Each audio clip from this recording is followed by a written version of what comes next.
ताज़ा तरीन वीडियोज़ के लिए चैनल को सब्सक्राइब करके बेल आइकन और ऑल नोटिफिकेशन पर क्लिक करें ताकि आपको मिले हर खबर सबसे पहले। और नाजरीन, समुद्री तूफान शहीन अमान से टकरा गया है, जिसके बाद तूफान की शिद्दत कम होने पर ट्रॉपिकल स्टॉर्म बन गया। अमान में 120 से 150 किलोमीटर फी घंटा की रफ्तार से हवाएं चलने लगी और तेज़ बारिशें भी जारी हैं, जबकि मुख्तलिफ हादसात में एक बच्चे समेत 3 अफराद जान बाक हो गए। दूसरी जानब तूफान के बायस ईरान में चाह बहादुर बंदरगाह पर 6 अफराद हलाक हो गए।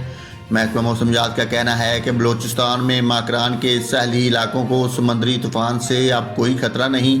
आज से बलूचिस्तान के माहीगीर गहरे समंदर में माहीगीरी के लिए जा सकते हैं। नाजरीन, आपको फिर से आगाह करता हूँ, समुद्री तूफान अमान से टकरा गया है। मुख्तलिफ वाक़यात में एक बच्चे समेत 3 अफराद जान बाक हो गए, जबकि इस तूफान से अब कराची और बलूचिस्तान के साहली इलाकों को कोई खतरा नहीं है।